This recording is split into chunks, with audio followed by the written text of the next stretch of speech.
예수를 나의 구주 삼고 성령과 피로써 거듭나니 이 세상에서 내 영혼이 하늘의 영광 누리도다.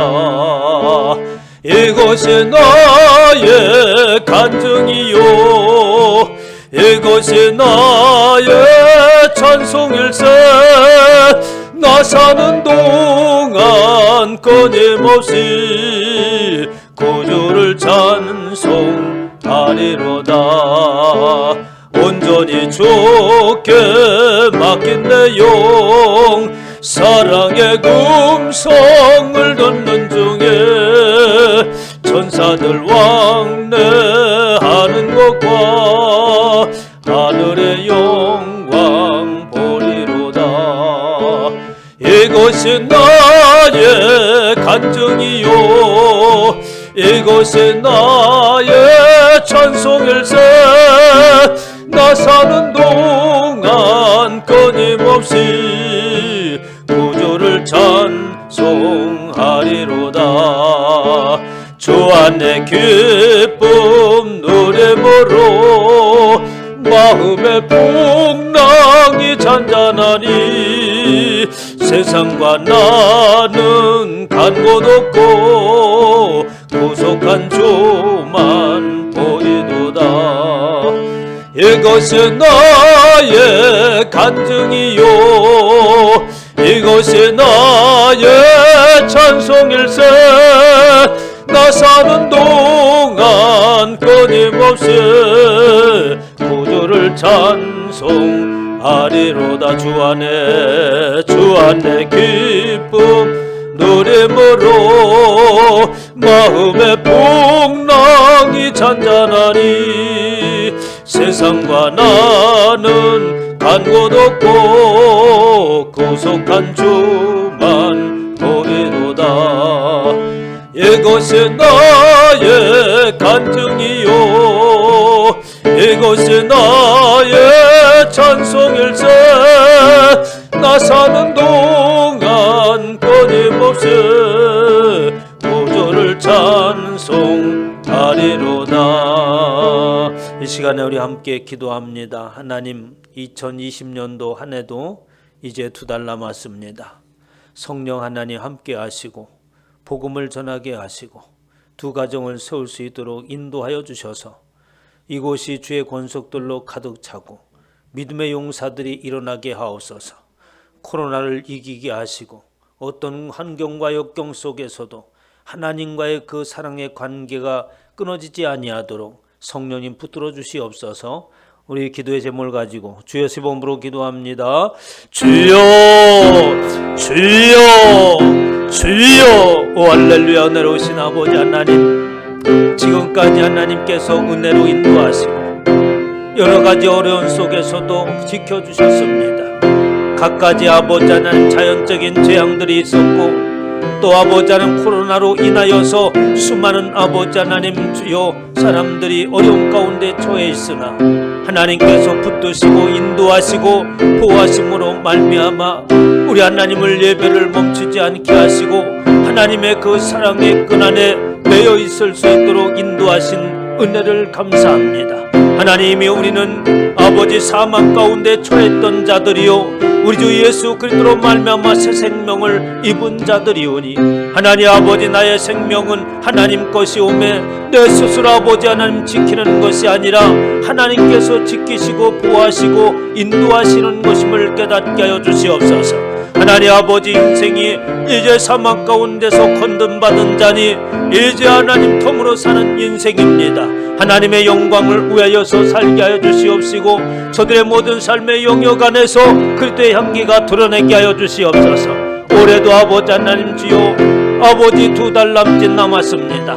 하나님 최선을 다하여서 아버지 우리에게 놓여진 현실 가운데서 빛과 소금의 역할을 감당케 하옵소서.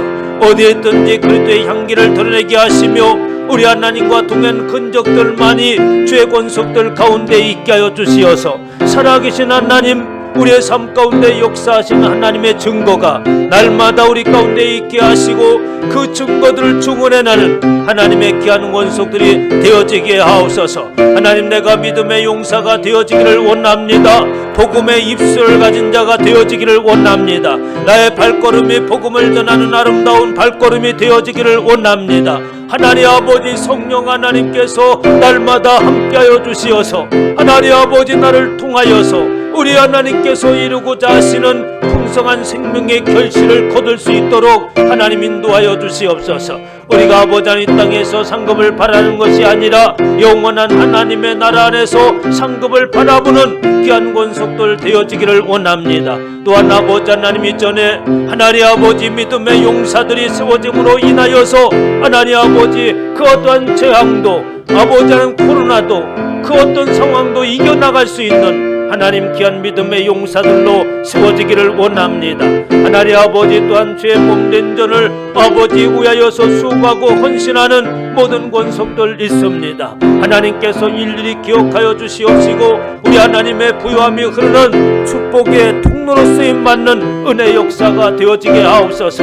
이전에 속해 있는 모든 이들마다 연약함에서 노임받게 하시고 모든 질병으로부터 노임받게 하여 주시옵시고 하나님 아버지, 정신적인 피폐함 속에서 하나님의 아버지 하나님 사랑으로 부욕케 하시고 아버지 하나님의 복을 누릴 수 있는 귀한 권속들로 세워질 수 있도록 하나님 인도하여 주시옵소서. 절망과 좌절 가운데 있는 이들 있습니까? 하나님, 주님의 손을 붙잡고 다시 일어서게 하여 주시옵소서. 인생에 얽히고 설킨 문제들 있는 이들마다 우리 주님 앞에 모든 것을 내려놓게 하시고 하나님의 인도하심 가운데서 승리해 나갈 수 있도록 아버지 하나님 붙들어 주시옵소서.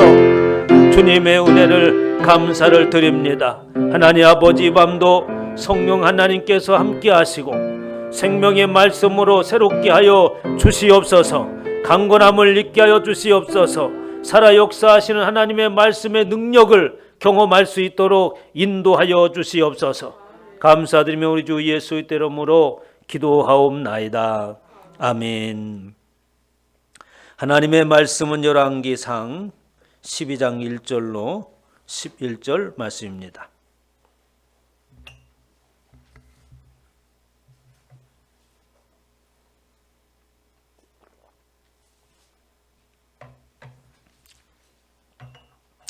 열왕기상 12장 1절로 11절 말씀을 다 함께 큰 목소리로 합동합니다. 르호보암이 세겜으로 갔으나 이는 온 이스라엘이 그를 왕으로 삼고자 하여 세겜에 이르렀음이더라.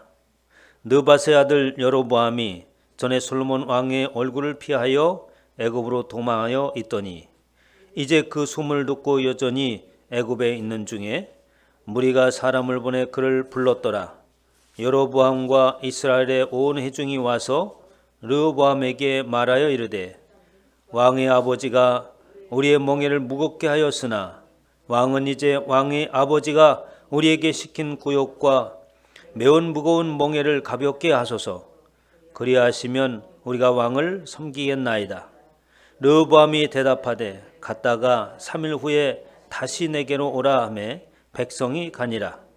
르호보암 왕이 그의 아버지 솔로몬의 생전에 그 앞에 모셨던 노인들과 의논하여 이르되 너희는 어떻게 충고하여 이 백성에게 답하게 하겠느냐. 대답하여 이르되 왕이 만일 오늘 이 백성을 섬기는 자가 되어 그들을 섬기고 좋은 말로 대답하여 이르시면 그들이 영원히 왕의 종이 되리라 하나 왕이 노인들의 자문하는 것을 버리고 자기 앞에 모셔 있는 자기와 함께 자라난 어린 사람들과 의논하여 이르되 너희는 어떻게 자문하여 이 백성에게 대답하겠느냐. 백성이 내게 말하기를 왕의 아버지가 우리에게 매운 멍에를 가볍게 하라 하였느니라. 함께 자라난 소년들이 왕께 아뢰어 이르되 이 백성들이 왕께 아뢰기를 왕의 부친이 우리의 멍에를 무겁게 하였으나 왕은 우리를 위하여 가볍게 하라 하였은즉 왕은 대답하기를 내 새끼 손가락이 내 아버지의 허리보다 굵으니 내 아버지께서 너에게 무거운 멍에를 매게 하였으나 이제 나는 너의 멍에를 더욱 무겁게 할지라. 내 아버지는 책직으로 너희를 징계하였으나 나는 전갈 책직으로 너희를 징계하리라 하소서. 아멘. 할렐루야. 이 시간에 하나님께서 저와 여러분에게 주시는 말씀은 열왕기상 12장 말씀으로 선한 말을 들을 줄 아는 자라는 제목으로 하나님의 말씀을 선포하도록 하겠습니다. 우리 제목을 한번 같이 읽어봅니다. 시작. 선한 말을 들을 줄 아는 자. 네. 그리스도인이 되어지면 새로운 이야기들을 듣죠. 새로운 지식을 받아들이는 것입니다. 그래서 우리가 무엇을 듣는다고 하는 것은 그냥 아무 소리나 이렇게 듣는 것이 아닙니다. 내가 듣고자 하는 마음이 있을 때 그 소리가 들리는 거죠. 아무리 많은 소리가 들리더라도 그 귓가에 맴돌 뿐이지 그 머릿속에 새겨지질 않습니다. 따라서 내 마음이 원하는 또 기대하는 것이 있다고 하면 그 소리가 들리게 마련입니다. 그래서 우리 중심 안에 무슨 생각이 자리 잡고 있느냐 하는 것이 매우 중요합니다. 오늘 본문의 말씀은 이제 르호보암이 솔로몬 왕의 아들로서 이제 다음 대를 이스라엘 왕으로 이어갈 자가 바로 르호보암이에요. 그래서 르호보암이 이제 왕으로 세워지는 그때에 이스라엘 각 지파의 우두머리들이 나와서 그때에 여로보암이라고 하는 사람을 불러서 함께 나가죠. 아마도 여로보암이 대표적 거기였을 겁니다. 르호보암, 여로보암 이름이 비슷한데 이 여로보암이라고 하는 사람은 이 솔로몬 왕 때에 있었던 자입니다. 아주 뛰어난 자여서 그 솔로몬 왕이 그 건축하는 역사의 감독으로 세웠던 자예요.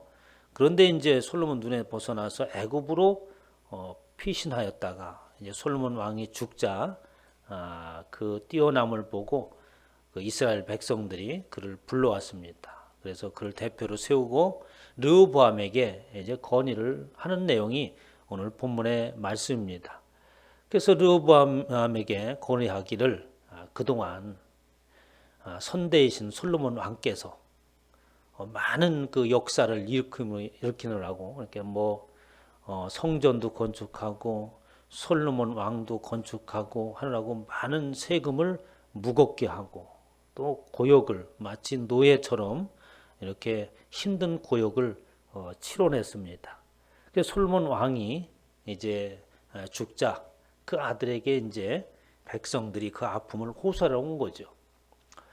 그래서 말하기를 그동안 수고를 많이 하였으니까 이제는 좀 세금도 깎아주시고 또 노역도 그치게 해서 백성들로 하여금 평안을 누릴수록 하면은 이스라엘 모든 백성들이 영원토록 당신을 섬길 겁니다. 라는 말을 합니다. 르호보암이 그 이야기를 듣자 이것을 무엇을 대답할까 하다가 3일만 말미를 달라고 얘기하죠. 3일 동안 말미를 주어서 이제 솔로몬 왕 선대를 섬기던 장로들이죠. 그들에게 가서 어떻게 대답해야 좋겠는가 하고 문의를 합니다. 그래서 그 문의를 하자 그 노인들이 대답하기를 좋은 말로 이 백성을 섬기는 자가 되어서 왕이 백성을 섬기는 자가 되어서 그들을 섬기고 좋은 말로 대답하여 이르시면 그들이 영원히 왕의 종이 되리다 라고 이렇게 이제 일러주었습니다. 그런데 르호보암이 어떻습니까? 자기 연배되어지는 친구들 아마도 그 신하들 가운데 그 연배가 되는 사람들도 있었겠죠. 그래서 또다시 그 어린 친구들을 모아놓고 이야기를 하자 오늘 본문의 11절의 말씀에 있는 대로 솔로몬 왕은 책직으로 너희를 징계했으나 이제 나는 전갈 책직으로 너희를 징계하리라 라는 이야기를 합니다. 그래서 뒤에 쭉 나오면 이렇게 이스라엘 백성들을 그렇게 불러놓고 이야기 답을 하죠. 그러자 이제 반발이 일어나서 나라가 갈라지는 상황이 오늘 12장에 나오는 말씀입니다. 성경을 가만히 보면은 하나님의 말씀이 그냥 어떠한 단순한 이야기가 아니라 이스라엘이라고 하는 민족을 세우시면서 그리고 이스라엘 민족의 그 역사와 함께 하나님이 함께 역사하시는 것으로서 이렇게 성경에 나타납니다. 그 하나님이라고 하는 그분의 존재와 실체를 어떻게 알 수 있어요? 우리가 그 하나님을 배운 사람은 없다라고 성경은 말하고 있지 않습니까? 하나님은 형상이었기 때문에 영적이신 분이기 때문에 하나님을 배울 수 없어요. 우리가 영원한 하나님의 나라에 들어가면 그때서야 하나님을 배우는지 모르겠지만 우리가 이 땅에 살아가는 동안은 하나님을 배울 수 없습니다. 그럼 어디에서 하나님을 실체를 그 하나님의 존재를 드러내고 계시는가?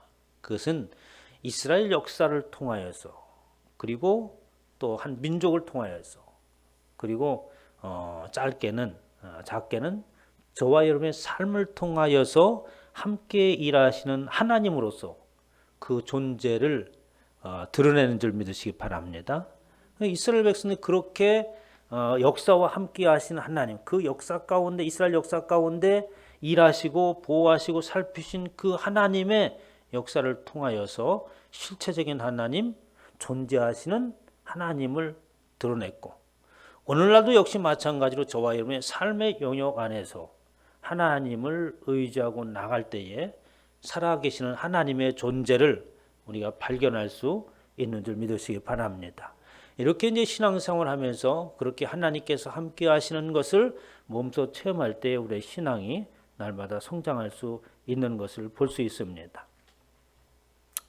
오늘 본문의 말씀 열왕기 보면 왕들에 관한 이야기라는 겁니다. 그런데 이제 솔로몬 왕 이후에 나라가 분열되죠. 그래서 어떻게 분열되느냐? 르호보암 솔로몬 왕의 아들에게는 두 지파가 그리고 여로보암 이제 여로보암이 왕으로 추대됩니다. 그래서 여로보암을 이스라엘 왕으로 그리고 르호보암 솔로몬의 아들을 유다의 왕으로 이렇게 이제 세워지죠. 그러면서 이제 열왕기를 쭉 살펴보면 그 이스라엘이 둘로 나눠졌는데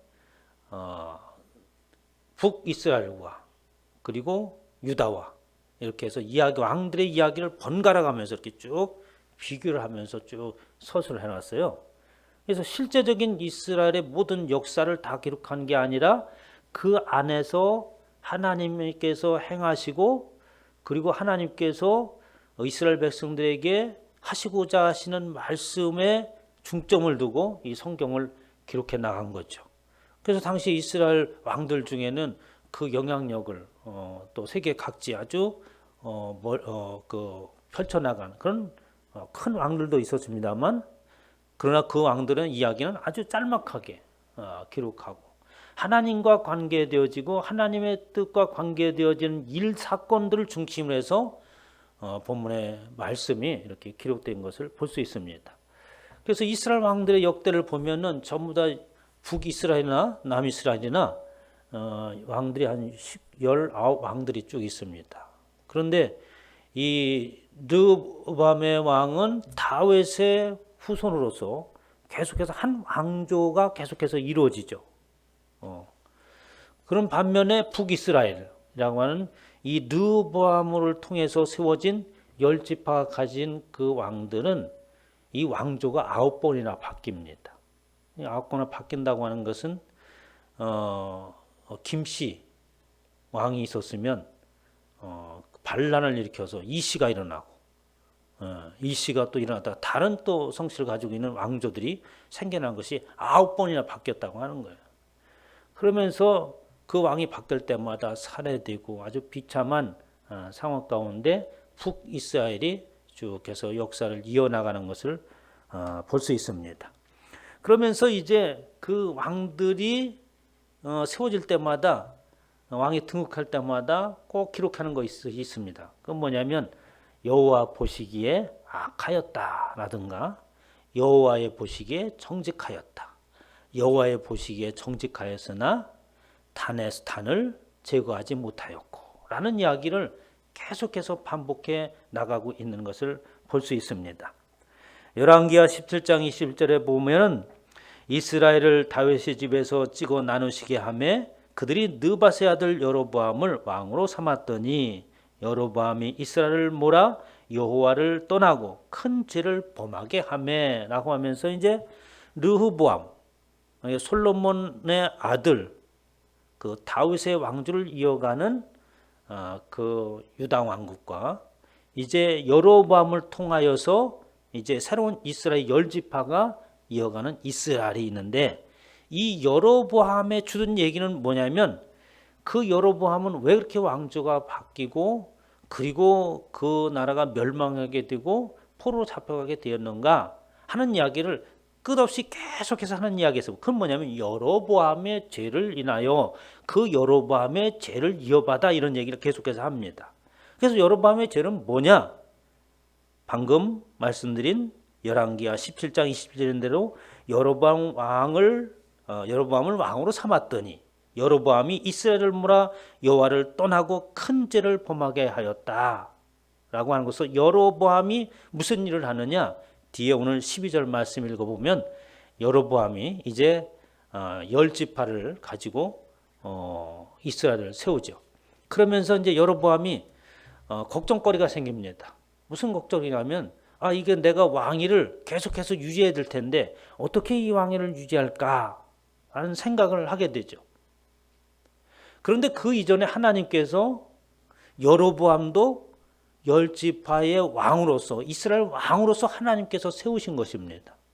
그래서 하나님께서 세우셨다고 하는 것은 그냥 세웠다가 아니면 뭐 그냥 내리고 이런 것이 아니라 그에게도 하나님께서 축복하시죠. 하나님의 말씀을 떠나지 아니하고 다윗에게 주셨던 것처럼 또 솔로몬에게 주셨던 것처럼 그리고 르호보암에게 주셨던 것처럼 동일하게 하나님의 말씀의 중심 안에서 살고 또 이스라엘 백성들을 통치해 나가면 그 보좌는 하나님께서 세우셨기 때문에 하나님께서 보장하시는 것이죠.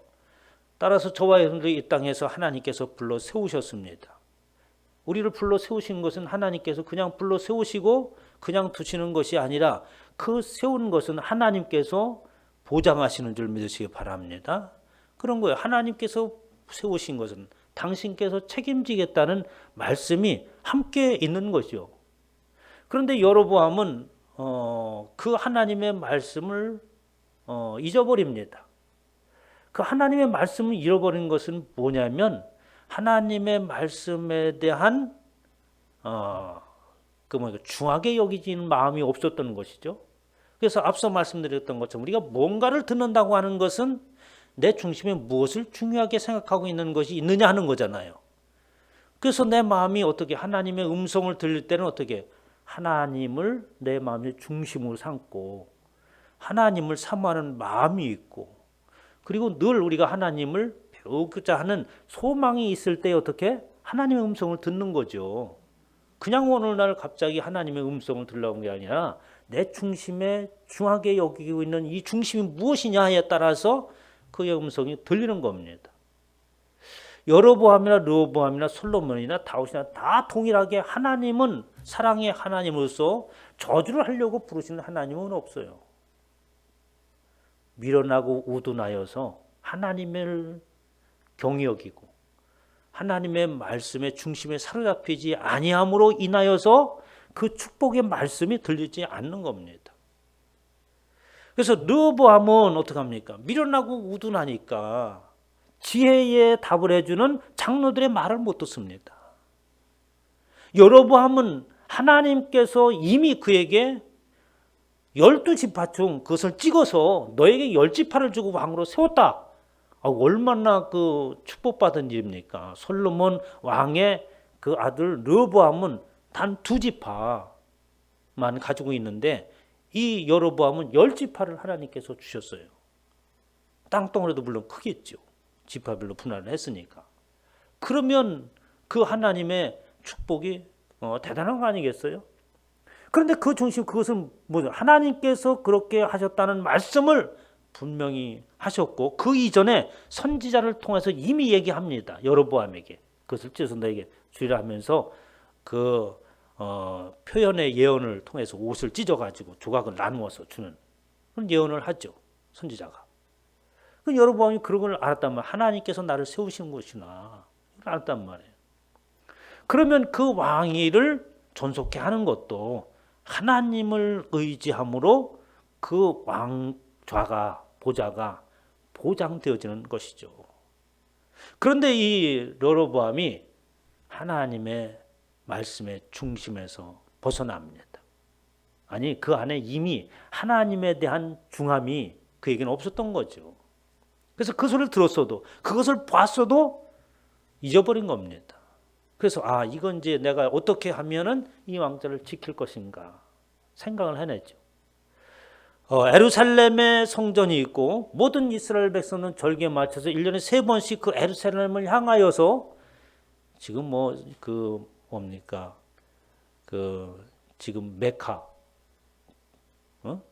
이슬람 1년에 한 번씩 가가지고 막 수백만 명이 모여가지고 발표 죽기도 하고 막 그러잖아요. 그런 식으로 그게 이제 예루살렘 성전의 절기마다 가서 예배드렸던 그 모습이에요. 그게 이제 그 메카에서 그런 일들이 일어나는 건데 그렇게 이제 그 절기 때마다 제사를 드리러 갔단 말이에요. 그 여로보암이 생각할 이 예루살렘에 성전이 하나밖에 없으니까 여기에 있는 10지파의 사람들이 그 예루살렘에 갔다가 르호보암한테 미혹되어서 다 그쪽으로 가면 어떻게 되냐 하는 염려가 생긴 거예요.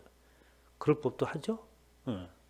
그래서 이제 방법을 생각합니다. 그래서 뭘 하냐면 베델이라고 하는 곳과 단이라고 하는 곳에 제단을 쌓아요. 그러면서 이제 그냥 제단만 쌓으면 안 되었기 때문에 하나님을 만들어야죠. 하나님을. 그냥 그때는 십자가가 없었으니까 그러면 하나님을 뭘로 표현할까? 금송아지를 만듭니다. 그래서 이스라엘 백성들은 아주 금송아지를 좋아하나 봐. 애굽에서 나올 때도 나와가지고 금송아지 때문에 아주 수만 명이 죽지 않습니까? 그래서 금송아지를 만들고 그것을 베델과 단에 이렇게 금송아지 형상을 만들고서 여로보암이 말합니다. 이 금송아지가 우리를 지금 애굽에서 인도했던 그 하나님이시다 라고 하는 거예요. 그러면서 이제 그 절기도 유다 예루살렘에서 했던 절기와 비슷하게 날짜도 임의대로 정하고 그리고 또 제사장도 레위인이 아닌 일반인으로서 제사장을 세우고 자기 멋대로 하나님의 형상을 만들고 자기가 가서 먼저 우상 앞에 제물을 드리고 분향을 하는 이것이 바로 이제 여로보암이에요. 그러므로 인해서 이스라엘이 계속해서 어떻습니까? 그런 정권이 바뀔 때마다 정변이 일어나는 그런 이제 피해 역사가 계속해서 일어나고 있는 거죠. 그러면서 이제 이스라엘 백성들에게 이제 8장에 보면 왕의 노인들이 자문하는 것을 버렸다. 여로보암이 이렇게 얘기를 합니다. 그때 이제 이스라엘 백성들이 이 르호보암을 왕으로 세우기 위해서 어디로 가냐면 세겜이라고 하는 곳으로 가죠. 오늘 1절 말씀에 보면 르호보암이 세겜으로 갔으나 이는 온 이스라엘이 그를 왕으로 삼고자 하여 세겜에 이르렀음이더라 라고 이렇게 말합니다. 그러면 왜 이스라엘 백성들이 르호보암을 왕으로 세우는데 세겜으로 데리고 왔을까라고 하는 거예요. 이 세겜이라고 하는 것이 이 이스라엘 백성들에게는 아주 그 의미가 있는 곳입니다. 야곱이 그 세겜에서 땅을 사죠. 그리고 이제 요셉이 그곳에 묻히게 되기도 하고. 그러니까 이 세겜이라고 하는 것은 어쩌면 성지와 마찬가지 이스라엘 백성이에요. 그래서 그곳에 가면은 그곳에서 이스라엘 백성이 어떠한 백성인가라고 하는 것을 깨닫게 하는 것이 그곳이에요. 그러니까 왕으로 세울 때 우리 이스라엘 왕은 이러한 왕입니다. 우리 이스라엘은 이런 이스라엘입니다. 우리 백성은 이런 것들을 다시 한번 되새기게 되는 거죠.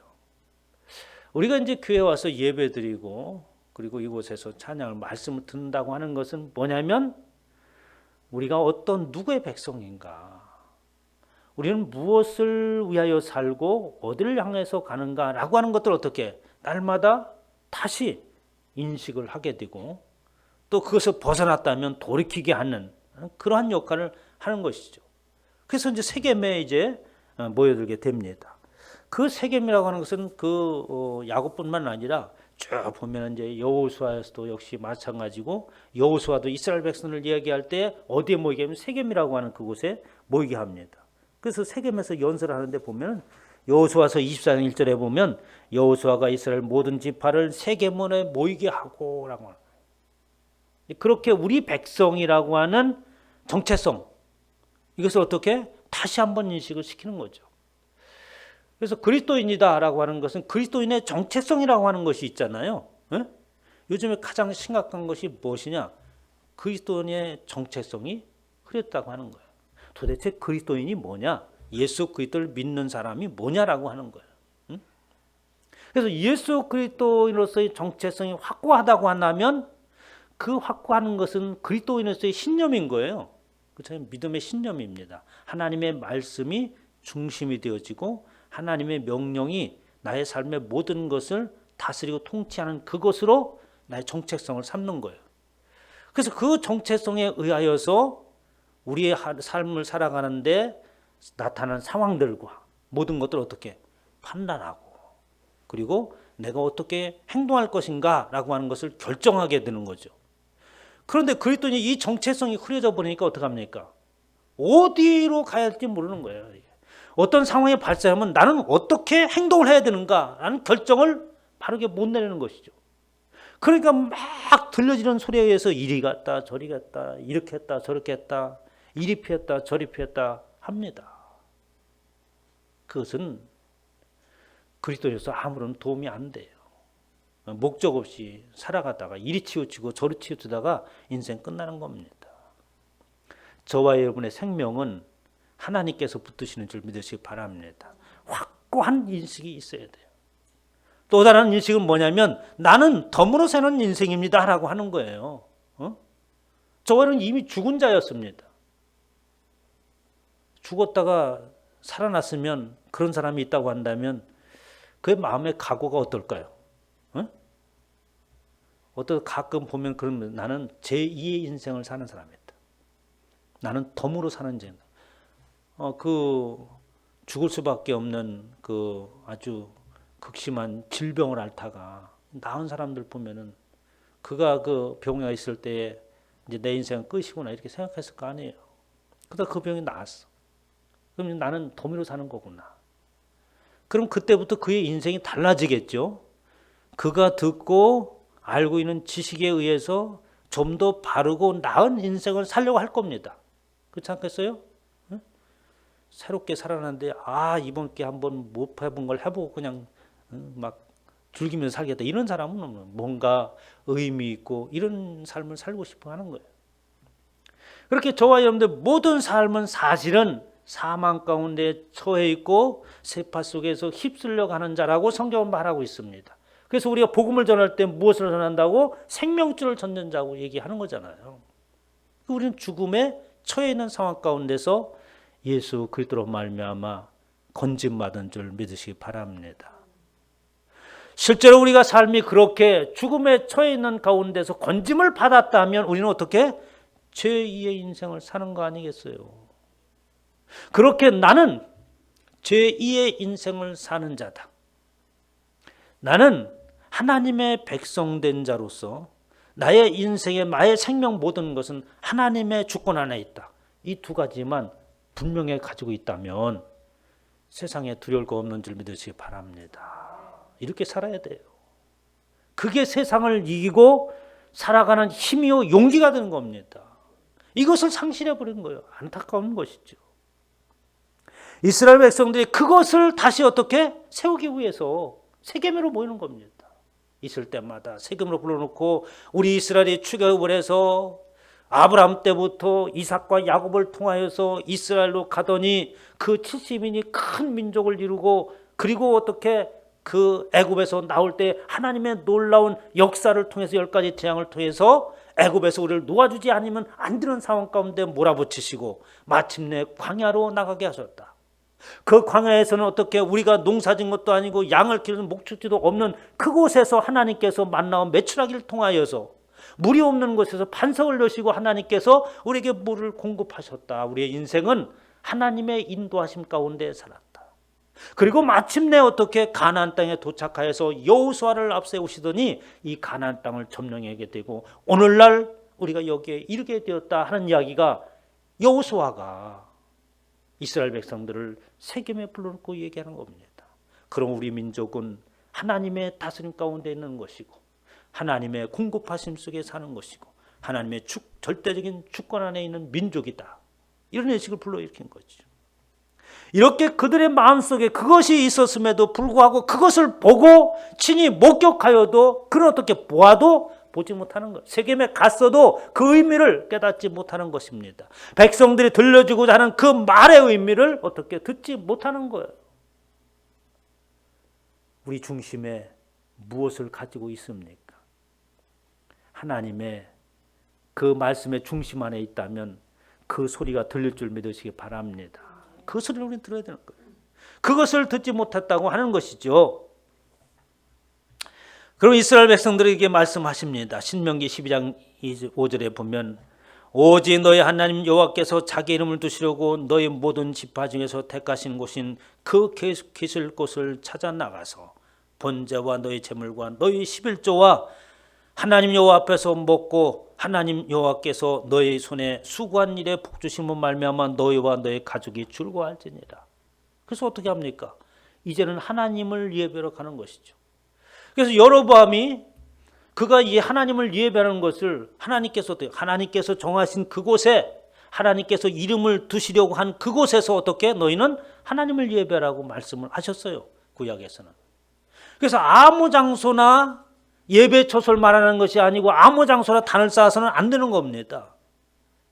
여로보암이 베델과 단에 금송아지를 만들고 그곳을 예배처로 삼았던 거예요. 아무도 곳에서나 예배를 드리지 말라고 하는 것은 첫째 하나님의 구별하심이 있는 곳이 있어야 된다고 하는 거예요. 예배라고 하는 것은 뭡니까? 그냥 내가 하나님 예배 드려야지 이런 개념이 아니라니까요. 이곳은 하나님을 아는 이들이 하나님을 배우는 장소예요. 그냥 초신자들이 와가지고 예배 드릴 수 있는 그런 자격이 없는 곳입니다. 실제는 하나님 예배 드리는 것을 보고 믿음이 성장하고 예수 그리스도를 만나라고 우리가 부르는 거지. 우리의 예배는 신자가 되어진 저와 여러분 예배는 먼저 하나님의 구별하심이 있는 줄 믿으시기 바랍니다. 하나님이 구별하시는 장소라고 하는 것은 하나님께서 구별하신 지정하신 그곳을 말하고 있는 것입니다. 그곳에서 번제와 제물과 너의 11조와 모든 것을 그러니까 결국 뭐냐면 너의 모든 것은 이스라엘 백성들이 광야에서 하나님께서 공급하셨던 것처럼 하나님으로 말미암아 사는 것을 고백하는 말이죠. 그래서 거기서 그러한 가운데서 그 장소에 가서만 먹고 즐거워하라는 얘기가 아니겠죠. 하나님이 구별하시고 그 안에 신앙의 고백이 있고 하나님과의 교제가 있는 그곳에서 너의 하나님 여호와 앞에서 먹고 너희 하나님 여호와께서 너희 손으로 수고한 일에 복주심으로 말미암아 너희와 너의 가족이 즐거워하라. 그래서 우리의 예배는 하나님의 공급하심을 즐거워하는 것인 줄 믿으시기 바랍니다. 하나님의 기쁨과 행복이 넘치는 그곳이 되는 거죠. 그것이 신약에 와서 어떻게 변합니까? 하나님께서 변하는 예배 장소는 어떻게 합니까? 예배가 어디에서 이루어집니까? 사마리아인이 묻습니다. 우리는 저 산에서 예배 드린다고 하는데 당신들은 예루살렘에서만 예배 드린다면서요? 이렇게 묻셨습니까? 예수님께서 뭐라고 대답해요? 그 예배는 이제는 어떻게 합니까? 그 예배 장소가 바뀌죠. 그곳에 신령과 진정으로 드려지는 예배, 그것이 하나님의 예배 장소입니다. 아버지께 참되게 예배하는 자들은 영과 진리로 예배할 때가 오나니 요한복음 4장 23절에 말씀하죠. 예배 장소를 말할 때에 참되게 예배하는 때가 온다. 장소를 말하는 것이 아니라 참되게 예배. 그건 뭐냐면 영과 진리로 예배할 때, 영 안에서 진리 안에서라는 말을 씁니다. 그건 뭐냐면 우리도 영적인 사람으로 또 영적인 그 하나님 안에서 이곳에 우리가 예배 드리는 곳은 영적인 하나님의 임재하심이 있고 우린 영으로서 하나님을 예배하는 줄 믿으시기 바랍니다. 영 안에서 진리 안에서 하나님의 말씀에 변함이 없인 그 진리 안에서 그 진리라는 속은 뭐냐면 예수님께서 말씀하셨잖아요. 내가 곧 길이요 진리요 생명이다. 예수 그리스도로 말미암아인 줄 믿으시기 바랍니다. 예수 그리스도가 없다고 한다면 하나님을 예배할 수가 없는 것이죠. 그렇게 예배하는 자가 온다. 이 소리를 우리는 날마다 듣습니다. 그러면서 이 말의 중요성을 잃어버려요. 우리 신앙생활에 있어서 가장 중요한 겁니다. 영과 진리로 하나님의 영 임재하심 안에서 그 진리인 예수 그리스도의 길이요 진리요 생명이신 그 진리 안에서 우리 하나님을 예배하고 하나님의 주권 안에 살고 하나님으로 말미암아 새로운 거듭난 인생으로서 살아간다고 하는 정체성의 그 소리를 오늘도 듣고 그 말씀 안에서 승리하시기를 주님의 이름으로 축원합니다. 하나님, 부족한 저희들을 당신의 백성 삼으시고 말씀을 통하여서 우리로 하여금 새 생명을 얻은 자로서 삶을 기억하고 하나님의 영광을 드러내는 삶을 살라고 말씀하십니다. 날마다 우리에게 들려주시는 그 말씀의 소리에 귀를 기울이게 하여 주시옵소서. 그 소리를 듣고 승리하는 귀하고 복된 권속들 되어지게 하옵소서. 이 시간에 말씀을 생각하면서 하나님 내가 주의 음성을 들을 수 있는 영의 귀가 열리게 하옵소서.